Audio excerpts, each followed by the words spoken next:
What's up, YouTube? I'm here to do my recap for UFC 188. Let's start at the bottom. First fight was Clay Collard versus Gilbert Benz and Gabriel, and Gabriel just looked better the whole fight. I think Clay got hurt with a body shot really early, and I don't think he ever recovered. And the first round was really exciting back and forth, but then after that, Clay just was basically gutting it out. But I mean, you could tell he was having a hard time just breathing. And I don't think it was the altitude, because some of the other fights, it looked like guys were getting tired. I think he was genuinely hurt to the body. So, props to Clay for gutting it out for 3 rounds. But easy decision went for Gabriel. Next was Cathal Pendred versus Augusto Montano. And I thought Montano was just going to be swinging wild shots, and then that's how Cathal would get his takedowns. Montano basically did nothing the whole fight. I mean, you can argue he won that 3rd round, but I think Cathal won every single round. I mean, Montano basically did nothing. He just ran away from Cathal. He might have been injured. You never know. Sometimes guys are injured going into fights, but it was an easy win for Pendred. It was super boring. There was a couple of fights on this card that were just really boring. But yeah, easy win for Cathal. Augusto basically did nothing but run away and get taken down. Next was Johnny Case versus Francisco Trevino. And, the whole fight, I thought Case was dominating, and then the last minute of the first round, he got poked in the eye, and he had a hard time seeing, and I think he had to kind of really rely on his wrestling to get the win. I think he probably could have got the finish if he didn't get poked in the eye, and he got poked in the eye bad, because he screamed after, and his eye was really puffy. So, good win for Case, 30-27. Like I said, I think he could have got a finish if he didn't get poked in the eye, because he was pretty dominant before that. And then I think he kind of had to just do what he had to win.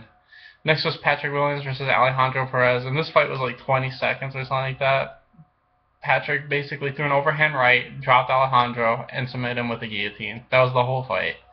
The same thing like the next fight. Good win for Patrick Williams, but next fight, Escudero versus Drew Dober. Drew Dober goes in for kind of a sloppy takedown, and Escudero gets the guillotine in like a minute. It's under a minute. I think it's like 58 seconds or something like that. So, good win for Escudero. I think that's 2 or 3 in a row for him now. And then last on the undercard was Henry Cejudo versus Chico Camus. And to me, this fight was exactly like the Jake Shields versus Tyron Woodley fight, where Chico Camus wasn't doing a whole lot, just stuffing takedowns.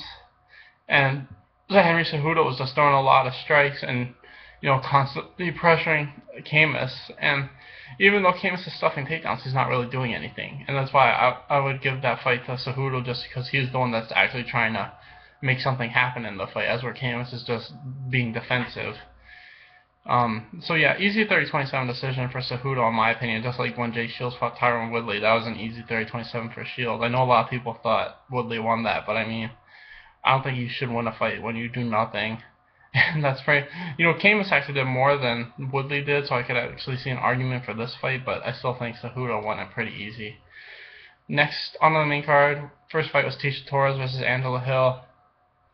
And, this was the first 2 minutes of every single round was the exact same. Angela Hill was just pushing forward and not throwing any strikes, and Tecia Torres was just able to light her up with kicks and jabs and stuff like that. And then she'd get a takedown and be on top for like 3 minutes. The second round, get a takedown, be on top for like 3 minutes. The third round was the only round where Tecia couldn't get a takedown, but it was still the same thing pretty much. Angela was just moving forward, but not throwing a whole lot, and Tecia just moving away and throwing strikes. The only difference was she couldn't get takedowns. She was holding her against the fence. But I thought it was 30-27 for Tecia, and I think all 3 judges scored 30-27 for Tecia too. So easy win for Tecia. Next was Yair Rodriguez versus Charles Rosa. And there's 2 fights I want to talk about on this card, and this was one of them. I got this one wrong, but this was clearly a decision that went to Yair. If it would have went to Charles Rosa, that would have been some bullshit. I mean, you know what I mean? Yair clearly won the first 2 rounds. He lost the third, but you know what I mean?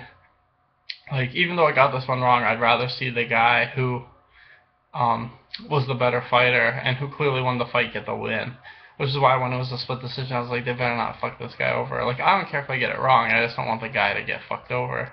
And Yair clearly won this fight 2-1, and I'm glad he got the decision. And I can't remember if this or Velasquez versus Verdum got fight of the night, but this was a great fight, and it could win for Yair. Next was Kelvin Gastelum versus Nate Marquardt. And I picked Nate to win, and I think the first 2.5 minutes of the first round, he was doing a good job. He was basically taking a punch and giving a punch. But then the second half of the first round, he stopped doing it. He was just taking punches and not throwing back. And then the third round was basically the same thing. He was just taking punches and not doing a whole lot. He went for a couple submissions in the second, but he's basically just getting lit up. And that's the type of fight. When you see something like that, the guy just needs to retire, because he basically stopped being offensive after the first 2 or 3 minutes and was just getting hit. So good win for Gastelum. He should never go down to 170 again. I don't think he should be allowed to. I don't think guys who miss weight by 10 pounds should ever be allowed to go down in weight. And if he doesn't like it, then he should just retire, because I think that's something that bothers me more than anything. Like when Ian McCall, like the best example of that was when Ian McCall fought John Lineker. You know, if you're going into a third round with a guy who missed weight and you look more tired than him, then there's a problem. You know what I mean? Like there's something wrong with that. If you cut weight and miss weight by like 4 or 5 pounds, like how John Lineker did, and you look more fresh than the other guy, that means you didn't try as hard as you could to make that weight, and you have an unfair advantage. You know, Ian McCall looked super tired because he won the first round and lost the second, but you know, John Lineker looked like he didn't fight at all, and that's probably because he didn't have to cut 5 extra pounds. You know what I mean? It's not fair to the other guy. Like Tyron Woodley, he cuts a crap load of weight to make 170. Why does he, you know, I bet he wished he could walk in at 180. I bet you he would look way better if he could fight at 180 at 170. So, just saying, Kelvin says he wants to go down to 170. I don't think he deserves to go down to 170 ever again. So, just stay at 85, and if he can't cut it, then retire. Anyway, next fight, Eddie Alvarez versus Gilbert Melendez, and this was a fight that worried me because the first round clearly went to Gilbert, the third clearly went to Eddie, and I thought the second was dead even until Eddie got the takedown at the end of the second and held Gilbert down for like 30 seconds. So I was like, it's in Mexico, they're probably gonna rob him. And then when I heard this was the decision, I'm like, it's gonna go to Gilbert, even though Eddie, in my opinion, clearly won it. And then when they said Eddie, I'm like, oh my god, they're not biased down there. So it wasn't the greatest fight ever, but it was kind of like the Cerrone versus Ben Henderson fight, where it was just really technical, and it was a good win for Eddie. You know, that's his first win in the UFC. He's 1-1 now. Yeah. So finally, the main event, and this is what I said. You know, when a guy's off for 2 years and he comes back from like injury, it's just hard to tell how good he's gonna be. You never know when the injury's finally gonna pile up and he's not gonna be as good. And I think that's, you know, I don't know if that's what happened to Cain. We'll see come his next fight if he's still at the level he was before this 2-year layoff and the injuries. But you never know. He may never be as good as he once was. I hope that's not the case. I hope that was just mainly ring rust. But you know, it's just hard to pick guys when they don't fight for 2 years and they're coming back from injuries and stuff.